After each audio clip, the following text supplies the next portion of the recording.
За Джеки ахын өчнөн гинөө байдаг. Цаач нь угаасаа юр зогсдгүй, ер нь тийм өгч мэдэхгүй хүн.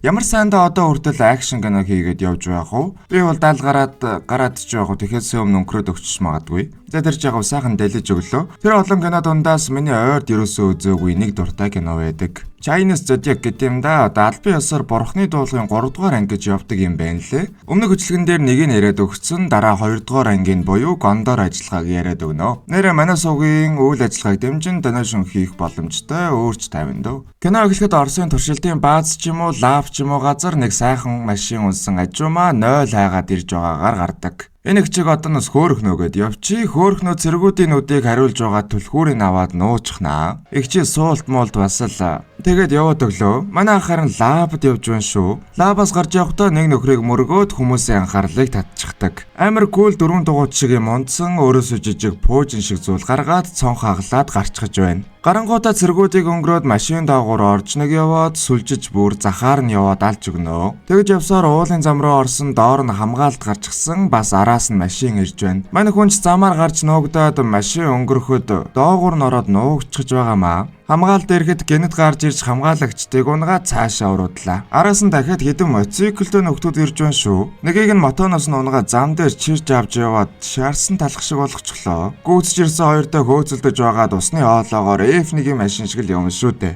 Йоо яг би ийм авцаа ядаж темүүгөөс олбол хэлээрэй минь аха. Тэгээд хавцал дээр гарч ирсэн багийнх нь манай хүнийг тосоод авч байна. Энэ үед нь утасны дуудлага ирээд "Жайсэ нэг ажил байна. Чи Chinese Zodiac-ыг мэднэ үсттэй?" Гэт манай хүнд 12 жилийн амтны багийг хусах ажил санал болгож байна. Үйл явдал ухраад дуудлага худалдаан дээр Morgan гэж энэ цэнхэр нөхөр дэлхийд 4 хүн үлдсэн маркийг худалдаж авч байна. Morgan MP-гийн эртний эдэллийг дуудлага худалдаагаар зардаг компани боссын хүү аж. Аав Лавренс нь хурал хийгээд 12 жилийн багийн үлдсэн хэсгийг олох хэрэгтэй гэдэг. Лондонд өхөрний баг 7 сая доллараар зарагдсан. Тэр жил нь бас сармагчин, бар, гахаан багч өндөр үнээр зарагдсан. Тэгээд үлдсэн багуудыг олох хүн хэрэгтэй гэсэн өнөө уцаар ярьдаг нөхөр JC буюу Jackie Chan-ыг санал болгосон юм байна. Манай хүн энэ салбартаа нэлээд нэр зөртэй том улгаач юм байна. Баг тус бүрт сая доллар, дээрээс нь луугийн багийг олвол 10 сая доллар өгнө гэсэн юм байна. Гэхдээ JC сарны зургийг одоо өөртөл олоогүй байгаа. Тэрийг таах хэрэггүй. Мөнгө нөгөөл JC хязаа чамаагүй зургийг олж л таараа. Дүр солигдоод JC Хятадын зуны ордны суурин дээр ирчихсэн нэг профессортай уулзаад явж байна. Өөрийгөө National Geographic-аас явж байгаа сэтгүүлчгээ танилцуулчихжээ. Тэгээд манай профессор түүх ярьж өгнө. Эртээр цагт зуны ордонг орднуудын ордон гэдэг байлаа. Орднуудын ордон. Ордны голд усан ориглоор оршдог бөгөөд тэнд нь 12 хүрэл багийг байрлуулсан гэдэг. Гэвч 1800-аад онд европчууд дайрч газрын хөрснөөс арчингаа алдсан юм. Тэр үед л чухал эртний эдэллүүд алдагдаж хүрэл багнууд ч алдагдсан гэдэг. Профессор судалгаа хийж явсаар эцэст нь хүрэл багнуудын яг ижил загварыг гаргаж авсан юм байна. JC тэрийг нь сонирхонгой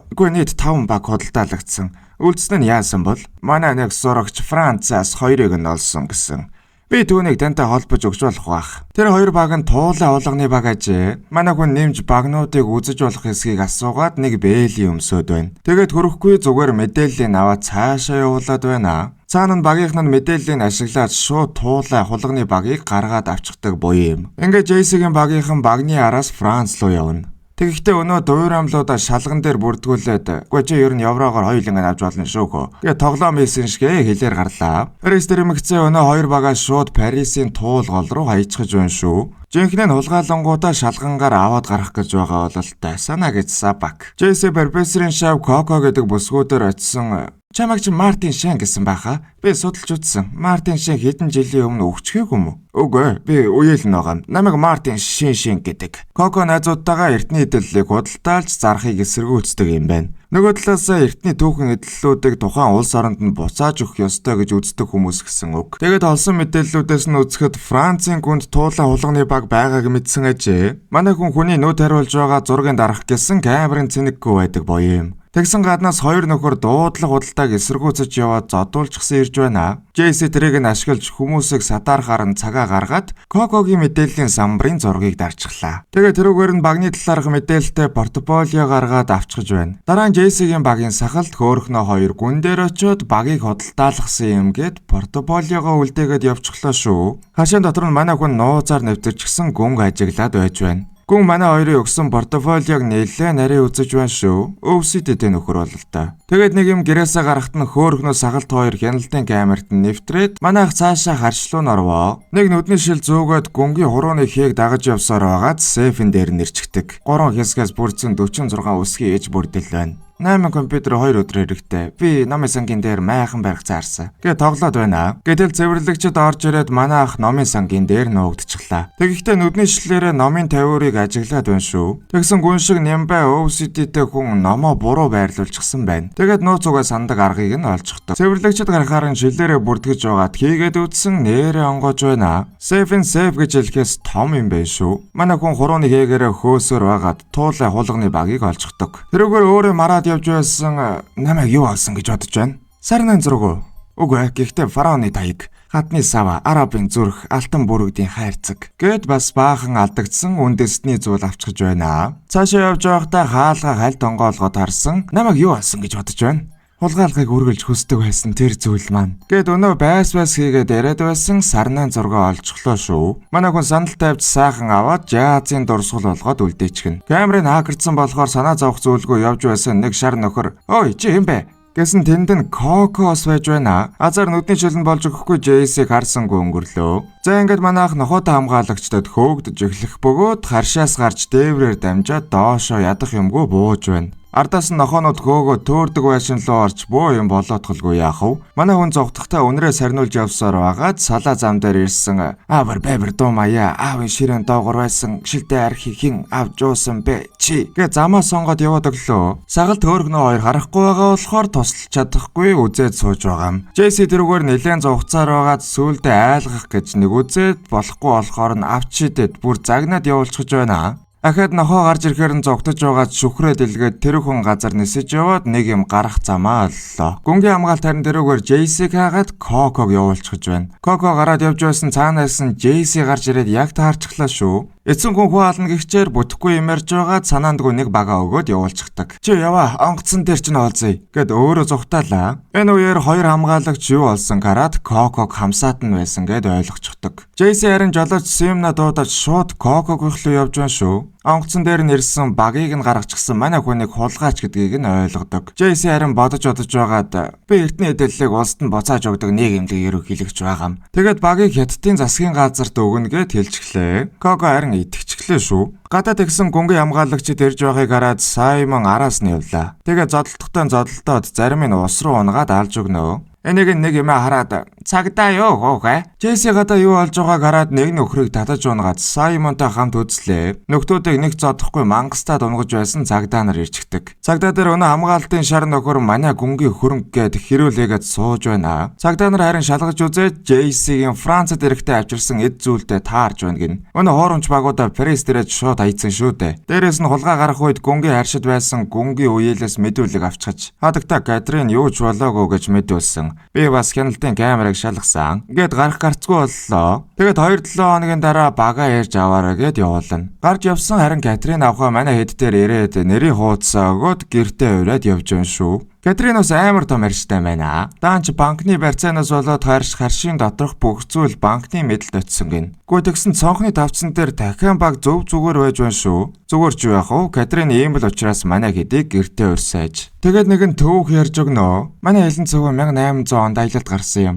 Бас дайнч хийж агуу ялалт байх болсон. Гэвч буцаж ирэхдээ алга болсон. Тэгэхээр өвөө нь зуны ордон руу дайрсан улсуудын нэг байжээ. JC-г сэтгүүлч гэж сонсоод өвөөгийнхэн талаар сэжүүр гаргаж магадгээд гэртээ урьсан юм байна. Тэгсэн Коко эртний идэллийг үзэж байгаад нэг зураг хараад шууд авчихж байна. Тэгээд нөгөөдгөө өгөхгүй Катринтай хятадаар ярилдээд аалан шүү дээ. Зураг нь эртний үеийн хятадын зураг байх бөгөөд улсдаа буцаах ёстой гэд уурлаад байгаа юм. Дээрээс нь Катрины өвөг эцэг Кокогийн өвөг эцгийг алж хядаж устгасан шүү дээ. Катрин ч тэрийг нь хүлээн зөвшөөрөөд би чамд өвөнийг өгмөр л гэвч энэ одоо банкны өмч болсон. Тэгэд нэг юм таймширцгаалаа. Сагалд энэ үед нэг зураг харж байгаад луугийн багийг олоод арчихлаа шүү. JC шуудхан Катрин өвөөгийн талаар судалмаар байна гэж Катринаас гуйгаад гэрт нь үлдэхээр болчихлоо. Саймо харин эхлээд дахианы багийг хулгаалъя. Кокогийн хажууд санаандгүй үг нагчглаа. Яагаад болохгүй гэж Тэд биднес ч гэсэн хулгайлсан. Гэхээр JC нэмээд Coco-гоос дахианы мэдээллийг аваад хуурамжийг хийхээр болчихдог. Coco гэхдээ багийг хятадын засгийн газар өгнө гэж бодоод байгаа шүү дээ. Энэхүү манай хэд ядах юмгүй дахианы багийг хулгайлж байгаа юм. Ингээд 3 баг өнөө зуучлагчд өгөөд сая доллартай болчихлоо. Нөгөө талд нь гүн нэлен ууртай сарнаан жазыг орчихсан.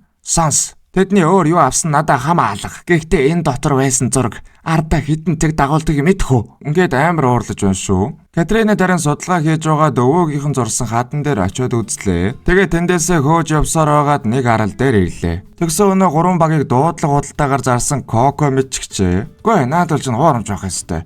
Дээрсэн чи майханд гэрлээ асаагаад хоцоо сольж болохгүй шүү. Гэт Катриныг харуулж байна. Маргааш нь баг багаар хуваагдаад хайгуул гарлаа. Саймон нэг талд эхнэрээсээ салснаа яриад хөөхнөө бас нөгөө талд нөхрөөсөө салснаа яриад байна. Харин энэ хоёрын эхнэр нөхөр байсан юм шүү. Ингэж явж байхад Катрин Коко хоёр санаандгүй ангал руу унаж дээрээс нь манай ахыг аваад орчихлоо.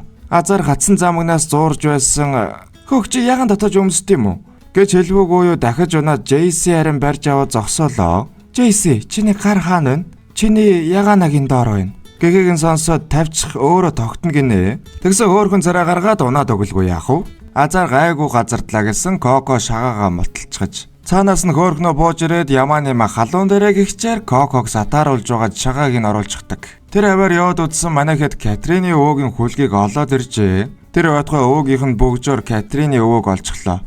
Гэхдээ хоёр шарлыг хараад алийг нь гэдгээ мэддэггүй шүү. JC шууд инстинктээр сонгоод 3 тоолсон энэгээ зааж байна. Саймон сагалт хоёр харин дээгүүр явж байгаад алт цухуулсан шургааг олоодглоо. Тэгэд металл илрүүлэгчээр шалгаад үдсэн шургааг нь дотор тэр чигтэй алт байхын тэрэ доошо бууж бусаддаа очиод энэ талаар хэлсэн бүгдээр бид шайлаа гэд яваад өглөө шүү. Тэгэд алтыг гараад бүгдээрээ баярлаад байж байсан өнөө хамгаалтын шар нөхөр гараад ирдэг. Яг одоо харшаас гуссан зөвлөө өг эсвэл миний буу зэнэгтэй шүү. Тийм дээ миний караманд бүгдээрээ байгаа. Гэж JC цаашлуулад байна. Энэ үед нь буун дуу гараад далайн дээрэмчэд ирж байна. Нэг нөхөр нь бүр Jack Sparrow шиг хувцалчгаж. Манай хэдэг дээрэмдэх гэсэн шар. Манай бос та нарт хангалттай мөнгө өгч чаднаа. Бороо бид нарыг л амьд үлдээчих гээд өөрийнхөө хүмүүсийг аварчихлаа. Манай хэд харин англиар ярьдгүй юм шиг дүр эсгээд байна. Эднэс хятадаар ярьд юм байна Лукако. Гэт нэг хар нөхрийг дуудаад аваад ирлээ. Тэгээд металл илрүүлэгчийн талаар асуугаад пуужингаараа сүрдүүлсэн санаандгүй нэг нөхөр пуужингаар авчихдаг. Азар өнөөхөн замг нь гацаад зоогдоод үлдчихлээ шүү. Манайхэд боломжийг ашиглаад нөгөөдүүлтэй үзэлцээд бууг нь гарт нь өргөхгүй гээд байна. Тэгэхэд салж үзээд Катрин Коко хоёр нэг нөхрийг Катрины өвөгийн ясаар нүдэ таялаа. JC харин дэрүүгээр үзэж байгаад Катрин Коко хоёрыг аваад зүхтах гэсэн Саймон доороос нь могоон багийг шидлээд байна. Буцаж очиод өнөөхөө авах гэсэн шар буутай гараад ирлээ. Энэ үеэр нь Катрин нэг нөхрөөс бууг нь дөрүүлж аваад тэрүүгээр нүүр нүдгүй шүршээд алж байна. Манайхан тэрийг нь ашиглаад зүхтах гэсэн дээрэмчд бүгд буугаа авчиж. Тэгэд манай хэдэг олон долоо имэрэлгүй буудах гэсэн нэг нөхөр доороос нь гарч ирж байна шүү. Тэгэхдээ замгнаас татаад пууж нь унаад яг голдон дэлбэрлээ. Манай хэд цаашаа зүхтаж явсаар JC ямааны багийг олноо. Азтай шар. Тэгэд алтай шургаагийн дээр ирээд суух гэсэн Кокогийн гутлнаас гулдмаа унаад ирж байна. Энд алтан гулдмаа байна. Юу? Чи энийг дөрөн алттай гэж яаж мэдсэн? Гэт азартаад баригдчихлаа. Дээрэмчд араас нь ирж байхад JC тэр авийг харж байгаад зүгийн үр шидчихдэг. Дээрэмчд азартаж буудаад алуулж байна. Шургаагийн барьсан зангуу харин салдаггүй сахалт гарнаад гаргаж ирээд гарнаад шидлээ шүү. Чи чадах юм уу? Тэгвэл чи шид. Гэт Саймон төгсөн Саймон JC дөгөөд нэг юм шидлээ. Нэг юм зангуу салаад манайхэд шууд уулын уруугуулснаа. Мөнгөтэй болсон гэд баярлаад явж байсан урд нь далаа харагдаад бүгдээрээ шидэгдлээ. Азар гайгүй газардаад хөлгтөө суучихсан шургааг нь дотор алтыг тооцож үзэж байна. Тэгсэн дотроо нийт 8 тонн алттай хүний 1 тонн алт болж байх нь тэрэ. Бүгдээрээ тэмдэглээд нэлээд уугаад зогтчихсон Коко JC-г оронд нь оруулж байна. Тэгэхдээ ширээн дээр байсан зургийг хараад яах гэж ирсэн гэн ойлгох шиг боллоо шүү.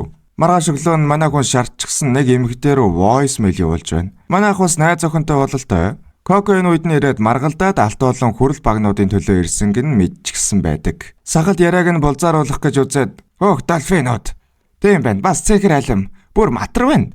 гэж байгаад Катриныг дагуулад доошо буучглаа. JC харин эртний эдлэл худалдаж дундаас нь мөнгө олдгоо хэлээд тоохгүй байна. Энэ бол бидний үндэсний хэдэн зууны түүхийг хадгалсан зүйл. Энэ хэдэн хүрэл толгоонууд манай улсын нэр төртөө ямар ч хамааралгүй. Хятад хэдэн зуун биш хэдэн мянганыг дамжсан улс. Гэт гүрийгээд байна.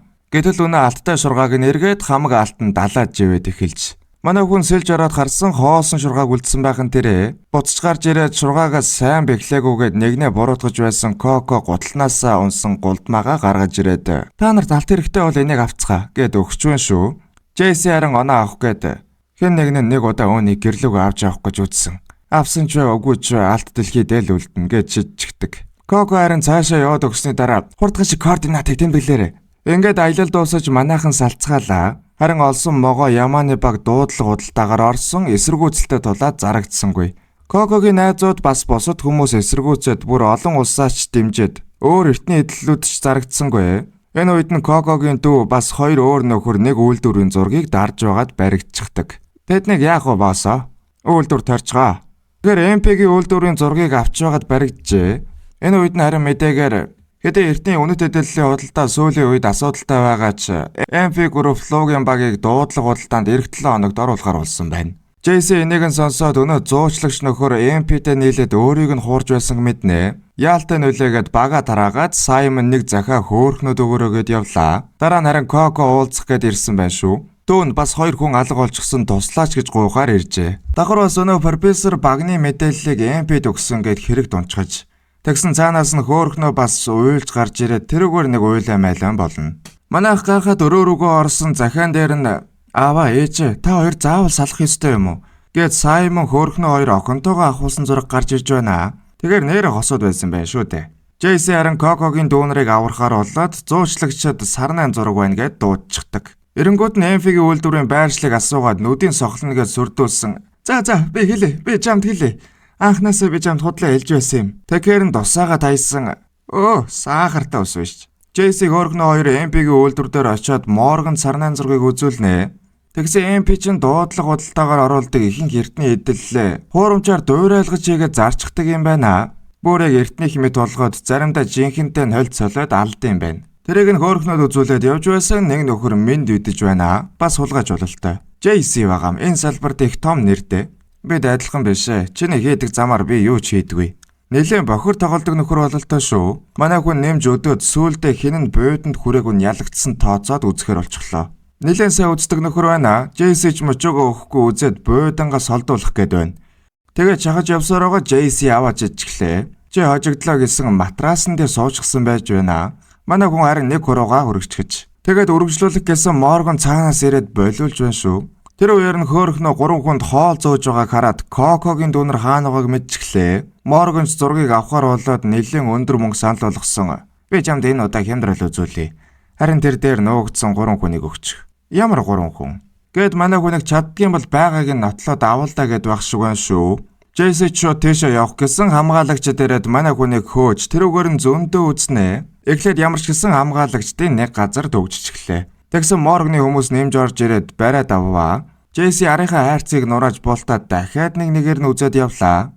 Энэ хооронд бохир улгаач хөөхнөө манай хөөхнөөг өдөөд үзьгээд байна. Бас нэлээ үздэг эмэгтэй байх шүү. Гэхдээ манай хөөхнөө илүүрхэд шатнаас унгах гэж байгаад болчихлоо. Нөгөө хөөхнөө харин наашаа гараад ир үзьгээд өдөөд байна. JC харин нөгөө талд нь Морганы хүмүүсийг бараг янзалж байна. Уулчаар чи ямар нэг юм хийх юм шүү. Үгүй дээ, нэгийн эсрэг та үзэж байна шүү дээ. Харин тэнд нэгийн эсрэг нэг үзэж байна. Энд чинь шудрах тулаан. Гэт орсонгүй. Манайх цаашаа бодоо студ руу орж үзээд давхар баахан зураг дараад санаандгүй боршуугаа бас хусаатглаа. Ямар ч гэсэн бүгдийн дуусгаад гараад явсан зургийг нь шууд ивлэж байна шүү.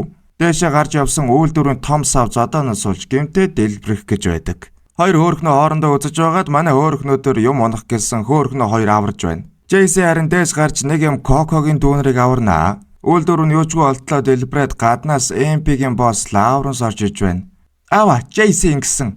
Дугаваа. Бид хуурамч зүйл хийдэг болохоос хүн хулгаалдаггүй. Гэ JC-гийн сарнайн зургийг бишрээ JC хүндэлж байна. Манай хэд ч явцгаагаад MP чинь бизнесээсээ гарч байх шиг байна. Харин өнөө бохир улгаач буюу вүүлчүүрийг дуудаад би энэ тэмцэгчдэд хичээл заамаар байна анд минь. Бид лог нэсгэх цаг нь болсон гэж бодож байна. Тэгээд луун багийг зарах эцсийн дуудлага худалдааг эхлүүлээд хүмүүс авах юм бол үндэсний дайсан болох гэд хинж авахгүй байна. Нөгөө талд нь вүүлчүүр толгойг авчихсан галтуул дээгүүр явж байна. Тэрийг зургтайхан дамжуулаад луг галтуул руу хаях гэж байгааг мэднэ. Вүүлчүүр багийнхантайгаа агаараас шумбалт хийж байсан сэтгүүлч хараач дөрөвдөг шумбагч ороод ирлээ. Манай ах луугийн багийг аврах гэд хүрээд иржээ. Вүүлчүүр рүү шумбаж ороод барьцалдаж аваад багийг авчихдаг. Тэгсэн араас нь багийнх нь орж ирээд хэлхэлдээд агаар дээр луу шиг харагданаа. Тэгэхдээ манай ахыг фойлдод бүүлчүр лууг аваад өнөө хөөхнөө 2 JC-тэй үзэж байна. Тэгэхдээ санаандгаа ухаан алдаад JC шүхрийн дэлгээд үлдээчихнэ. Араас нь нөгөө нөхрийг аваргээд хамгаалтын малгайгаа өгөөд явуулчихдаг. Өөрөө харин бүүлчүрийн араас шумбаад бүүлчүр харж байгаад лууг хайчихлаа шүү. Яг нэхэж явсан урдуур нь сэтгүүлчийн нислэг тэрэг ороод аргагүй ирэхэд шүхрээ татдаг. Нислэг тэрэг өнгөрөнгүүд нь шүхрээ салгаад дахиад шумплаа шүү. Бүүлчүр яг энэ галзуурч гэж бодоод шүхрээ салгаад араас нь шумплаа. Манай хүнийг нэг юм барьж аваад нөөц шүхрээ дэлгэж байгаа юм. JC харин өөр өвчөө салгаад мултраад нэг мөр орлоо. Галтуулын утаа орохоос өмнө лууг барьж аваад нөгөө талд нь гараад ирж байна. Буухтаа нэг ос татаад хувцас хийлээд унлаа. Хэдий уналтын хүчийг сааруулагч амар харагдаж байна шүү. Энийг нь Коко Катрин гэд бүгдээрээ үзээд шимшрээд сууж байна. Нэг мэдгээ JC гархилцсан босож иртэл хөл нугарчсан унаад өглөө. Цаанаас нь уулчур шогшроод ирж байхан тэр. Лууны баг. Энд байна галзуу амт юм ин. Гэт бахархсан шинжтэй яваад өглөө. Энэ уг нь их дайжгүй гарван шүү. Ардаас нь JC-гийн багийнхан ирж манай хүнийг авардаг. Ингээд удам дамжсан алдар тулгаач их орныхон төлөө ганц сайн юм илээ. Хэсэг хугацааны дараа манай ах эмнэлэг зэрэг бөгөөд нилээн дээрдэж шүү. Сагалдыг хөөгд энэ үе төрөх болоод Саймон эхнэрээсээ уучлалт гуйгаад хөөхнөө энэ хоёр эргээд нийлж байна. Катрин ус банкнаас хашаа авцсан эрдээдийн зургийг Кокод өгнө. Хамгийн гол нь манай ахын маргалдаад байсан найз бүсгүй нэрээд кино дуустдаг. Энэ удаагийн бичлэг маань энэ үрээ дуусаж байна. Сабаа сайхан дараарай баярлалаа.